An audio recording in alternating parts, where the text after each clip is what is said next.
ओम नमस्ते। मैं आपके समक्ष कठोपनिषद के द्वितीय वर्ग के साथ उपस्थित हूँ। प्रथम वर्ग में महर्षि यम से नचिकेता ने मांगा पिता की प्रसन्नता, उनकी मानसिक शांति, सामाजिक शांति, उत्तम मन की संकल्पना।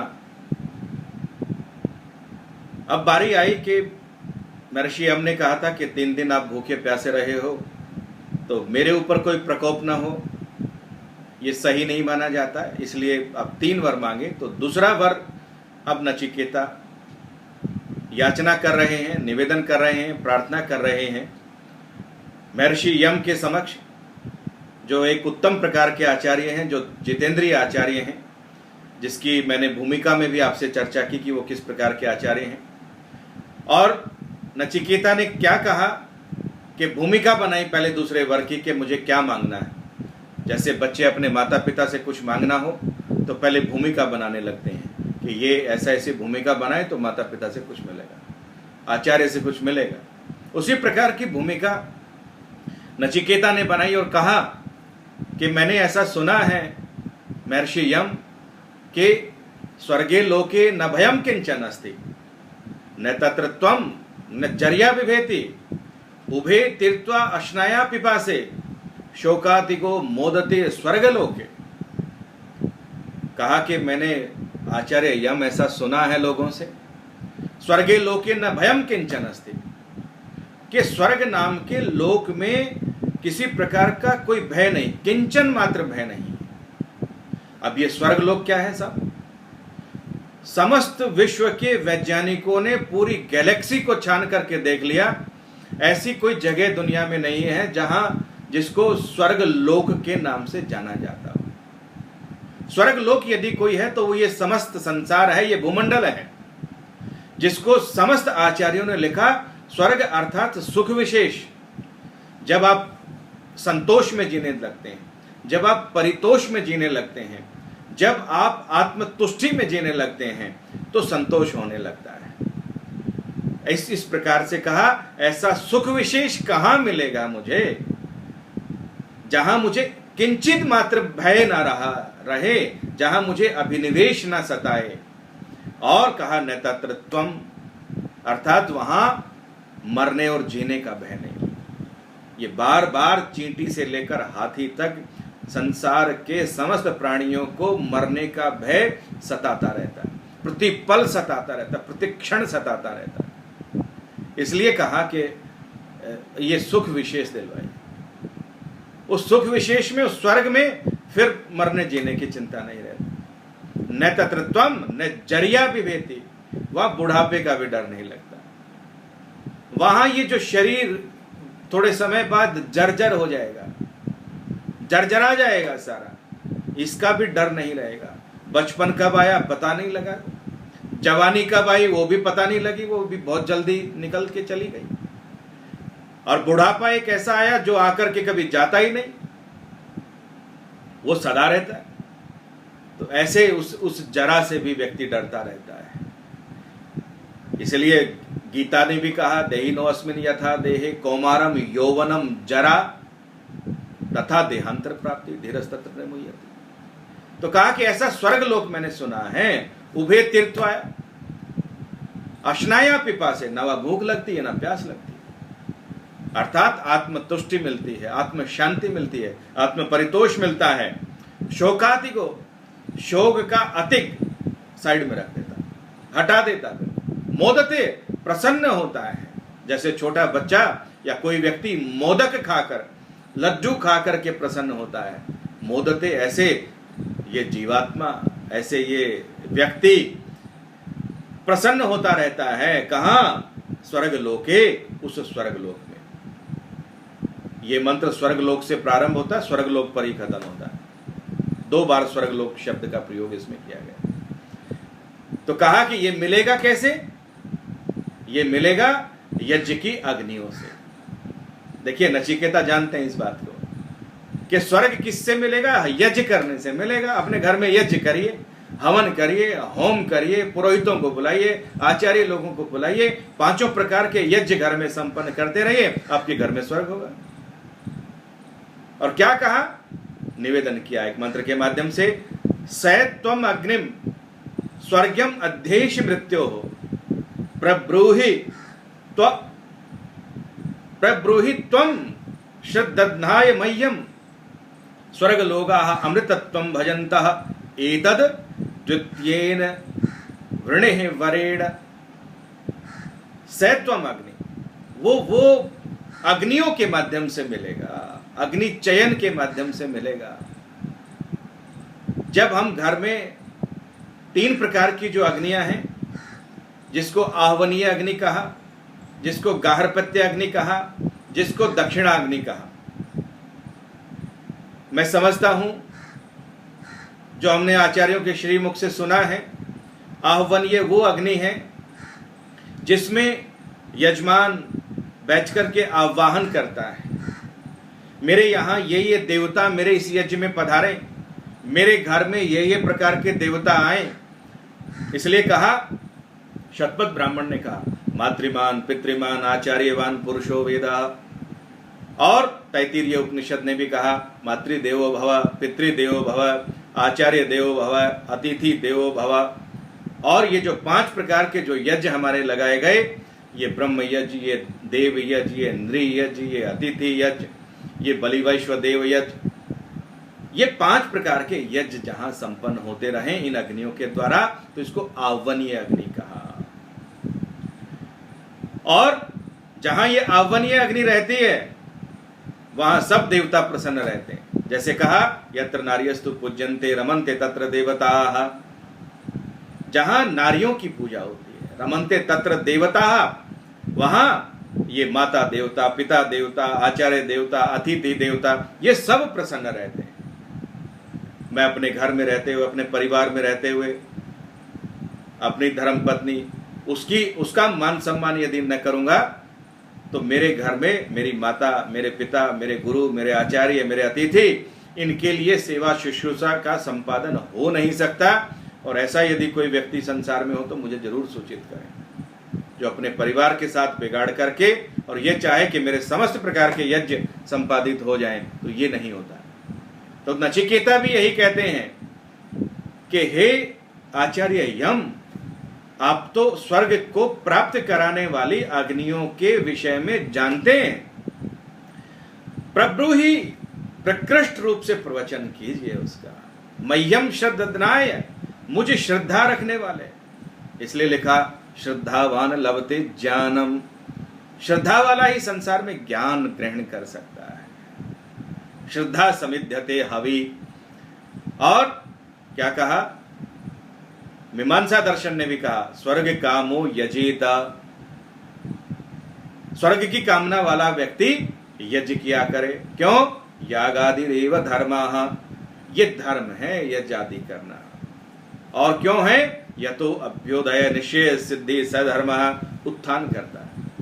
और निश्रेयस, निश्चित रूप से श्रेष्ठ मार्ग की तरफ लेकर के जाने वाला, श्रेय मार्ग की तरफ से लेकर के जाने वाला है। और जब आपकी यज्ञ की अग्नि प्रज्वलित होगी और उसमें जो धूम उठेगा, उसमें जो अग्नि होगी, वो आपको आत्मिक रूप से, मानसिक रूप से, शारीरिक रूप से, सामाजिक रूप से समृद्ध करने वाली हो।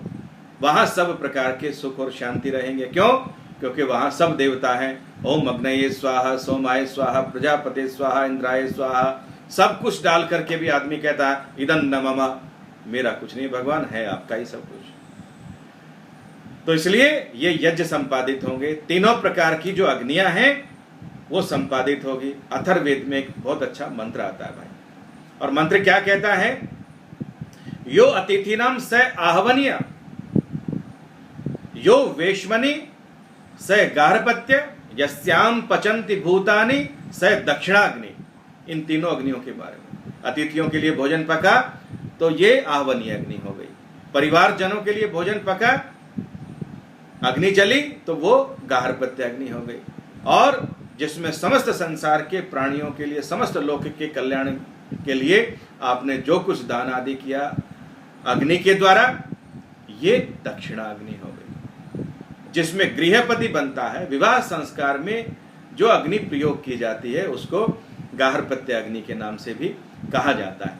अग्नियों के चयन के लिए मैं समझता हूँ आपको शुल्ब सूत्र देखने चाहिए, और जो आपके नज़दीक जो आचार्य लोग हैं उनके पास बैठ कर के अरण्यों में किस प्रकार अग्नि है, कैसे उसका मंथन किया जाता है, वो भी समझना चाहिए। और कहा कि श्रद्धनाय मह्यम, मैं श्रद्धा रखता हूं, मुझे दीजिए।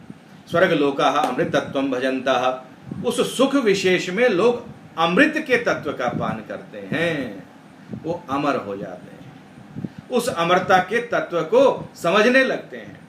अर्थात इस शरीर के भीतर बैठा हुआ जो जीवात्मा है, जो अमर है, जो अमृत के तत्व का पान करता है, उसको समझने लगते हैं।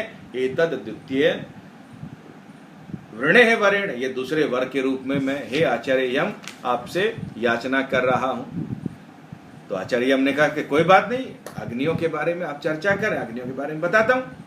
और क्या कहा, प्रत्ये ब्रवीमि, तेरे लिए मैं बता रहा हूं। तदु मे निबोध, ऐसा है, तद उन अग्नियों को मेरे से तू निबोध, निश्चित रूप से बोध कर ले, समझ ले। स्वर्गम अग्निम नचिकेत प्रजानन, स्वर्ग को प्राप्त करने वाली अग्नियों को जानते हुए नचिकेता आप ये समस्त प्रक्रियाएं मेरे से समझ लें। केवल अग्नि नहीं, अग्नि चयन की प्रक्रिया किस प्रकार से होती है। और क्या कहा आचार्य यम ने, अनंत लोकाप्ति मथो प्रतिष्ठाम विद्धि त्वम मेतम निहितम गुहायाम, अनंत लोकों को में प्रतिष्ठा को प्राप्त कराने वाली है ये। अर्थात जो व्यक्ति यज्ञ करता है, यज्ञ कराता है, जो देव पूजा, संगतिकरण और दान, जिसको यज्ञ कहा, इसको करने वाला, कराने वाला व्यक्ति अनंत लोकों में प्रतिष्ठा को प्राप्त कराता है। जैसे मैंने आपको कहा कि दान करने वाला, ये वस्त्र को दान करने वाला, स्वर्ण को दान करने वाला, आभूषण को दान करने वाला, भूमि, विद्या, शिक्षा और वस्त्र को दान करने वाला, ज्ञान को दान करने वाला, अभय को दान करने वाला, अनंत लोकों तक उस व्यक्ति की प्रतिष्ठा समाज में रहती है। भामाशाह ने धन का दान किया, वो भी एक प्रकार का यज्ञ था, आज भी उनकी प्रतिष्ठा है। महात्मा युधिष्ठिर ने सत्य का दान किया, वो आज भी प्रतिष्ठा है। महात्मा हरिश्चंद्र ने सत्य का दान किया, वो प्रतिष्ठा, वो यज्ञ है, वो भी आज भी विद्यमान है। इसी प्रकार से कर्ण का दान समस्त संसार में विद्यमान है। महाराजा कर्ण चले गए, दान रह गया, वो उनका जो यज्ञ था वो रह गया। लोगों ने अपने शरीर की बलि दे दी, अपने प्राणों की बलि दे दी, तो वो आज भी उन्होंने इस यज्ञ के माध्यम से, शरीर रूपी यज्ञ के माध्यम से, बलि रूपी, अपने प्राणों की बलि रूपी आहुति के माध्यम से इस संसार में इस यज्ञ को जिंदा रखा। इसके लिए आप विशेष रूप से मेरा जो यज्ञ की वैज्ञानिकता पर एक व्याख्यान है, कृपया उसको देखें अधिक विस्तार के लिए। तो कहा कि अनंत लोकों में ये मान, मर्यादा और प्रतिष्ठा को बढ़ाने वाला है। और त्वम विद्धि, तुम जानो, निहितम एतम गुहायाम, ये बड़े रहस्य की बात है, सरल नहीं है अग्नियों को समझना, अग्नियों के चयन की प्रक्रिया को समझना। तो आचार्य यम ने क्या किया, लोक आदिम अग्निम तमुवाच, समस्त संसार की जो प्रथम अग्नि थी वो समझाई। तस्मई, किसके लिए, उस नचिकेता, या इष्ट का यावतीर्वा यथावा, उस यज्ञ की वेदी में चयन की जाने वाली, वैज्ञानिक रूप से निर्माण की जाने वाली जो यज्ञ की वेदियां हैं, और उन वेदियों में लगने वाली या इष्ट का जो ईंटें हैं, यावतीवा, किस नियम से, किस सिद्धांत से, किस किस प्रकार से और कैसे कैसे लगेंगी, ये समस्त प्रक्रिया नचिकेता को समझा दी। सहचापी प्रत्यवदत, वो भी बड़ा विद्वान है, आचार्य है, मेधावान है, बुद्धिमान है। कौन, नचिकेता। उसने भी उल्टा सुना दिया, उसको तत्क्षण सुना दिया। और अथ उत्तम अथ अस्य मृत्यु पुनरेवा तुष्ट, और आचार्य यमराज बड़े प्रसन्न हुए। आचार्य बड़ा प्रसन्न होता है जब उसका विद्यार्थी उसको जो पाठ पढ़ाया जाता है उस पाठ को कंठस्थ कर लेता है। सर्वतो जयम इच्छेत पुत्रात् शिष्याच्च पराजयम। हम सब जगह जीतने की इच्छा रखते हैं संसार में, लेकिन कुछ जगह ऐसी भी हैं जहां हम हार के प्रसन्न होते हैं। हार के दुनिया में कोई प्रसन्न नहीं है, लेकिन अपने पुत्र से और अपने शिष्य से जब वो विद्या में आगे बढ़ता है, ज्ञान में आगे बढ़ता है, बल में आगे बढ़ता है, शरीर में आगे बढ़ता है, तो माता पिता गुरु आचार्य यही समाज में ऐसे लोग हैं जिनको प्रसन्नता होती है। बात की मुझे नहीं लगता भाई किन्हीं को प्रसन्नता होती हो, पुनरअपि शोध का विषय है। तो आचार्य यम ने क्या कहा, तम अब्रवीत प्रियमाणो, उसने प्रसन्न होकर के कहा, महात्मा वरम त्वा इह अद्य ददामि भूय। उस महात्मा ने, उस आचार्य यम ने कहा, प्रसन्न होकर के कहा, एक वर तुझे और देता हूं। मैंने कहा था तुम्हारे को 3 वर मांगो, लेकिन एक वर तुम्हारी विद्वत्ता पर, योग्यता पर, बुद्धि कौशल पर प्रसन्न होकर एक और विशेष रूप से दे रहा हूं। क्या? तो अवेव नामना भविता अयम अग्नि शंकाम च इमाम अनेक रूपाम गृहाणा। आज से ये जो तीनों प्रकार की अग्नियां हैं, आहवनीय, गार्हपत्य और नचिकेत, ये तीनों प्रकार की अग्नियां नचिकेता ये आपके नाम से समस्त संसार में जानी जाएंगी। जब इन तीनों अग्नियों को समस्त रूप से, समग्र रूप से, संक्षेप में जब कहना हो तो त्रिनाचिकेत कह देते हैं। अगले मंत्र में कहा, त्रिनाचिकेतस त्रिभिरित्य संधिम त्रिकर्म कृत तरति जन्म मृत्योः ब्रह्मजज्ञम देवम इड्यम विदित्वा निचाय्य इमाम शांतिम अत्यंतमेति। त्रिनाचिकेत, तीनों प्रकार की अग्नियों को इकट्ठा कर लिया, इनको जानने वाला, और त्रिभिर इत्य, यज्ञ की अग्नि, यज्ञ की विधि और अग्नि चयन की प्रक्रिया, ये 3, ईश्वर, जीव और प्रकृति, आकार, उकार, मकार, प्रातःकाल, मध्याह्न काल और सायंकाल, ये जो 3 प्रकार की जो संधि वेलाएं हैं, ये इन तीनों को, और त्रिकर्मकृत, 3 प्रकार के कर्मों को करता हुआ, कौन कौन? यज्ञ, अध्ययन और दान। तरति, तैर के पार कर जाता, किसको? जन्म मृत्यु, जन्म को भी और मृत्यु को भी।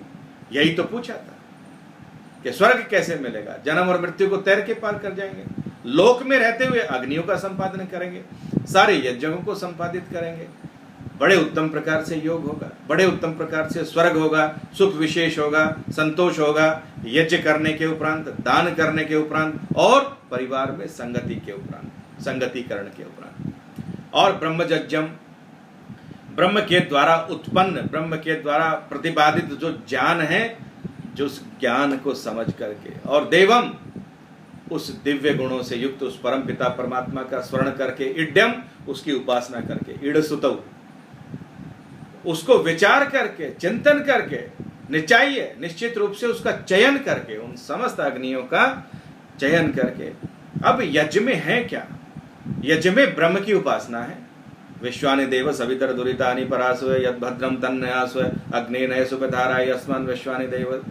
ये यज्ञ में उस परमात्मा की ही तो उपासना है। ये आत्मदा बलदा यस्य विश्व उपासते, ये भगवान आत्म ज्ञान के दाता है, बल के दाता है।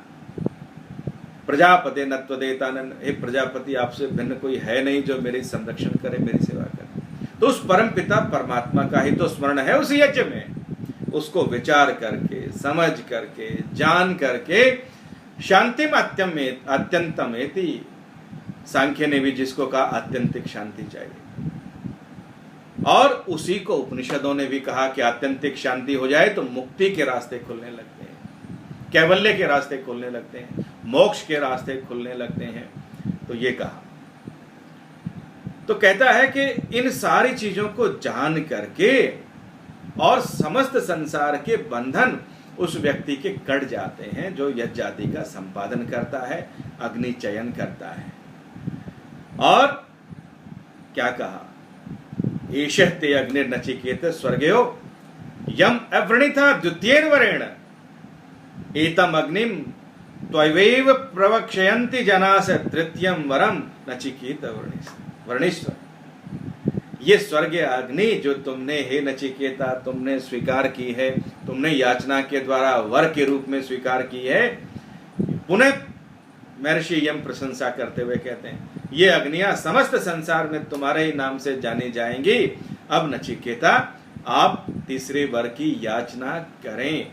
इस प्रकार कहते हुए महर्षि यम उसको कहते हैं, अच्छा पहला वर मांगा आपने समाज के लिए, दूसरा वर भी मांगा समाज में रहते हुए स्वर्ग प्राप्ति के लिए, अब तीसरा वर आप मांगिए। वर का मतलब जो वर्णीय है, जो श्रेष्ठ है, वरितव्यो भवति इति वराह। इसलिए माता और पिता अपनी कन्या के लिए वर ढूंढते हैं, वर्णीय है, श्रेष्ठ है, उससे श्रेष्ठ समाज में कोई नहीं है, इसलिए इसको भी हमने वर कहा।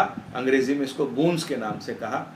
ये दूसरा वर है। मैं समझता हूँ आपको जरूर ये कहीं ना कहीं ये वर आपको यज्ञ करने के लिए, दान करने के लिए, देव पूजा के लिए, संगति के लिए जरूर आपके लिए काम आएंगे और आपके जीवन का कहीं न कहीं आपका अवश्य उत्थान करेंगे।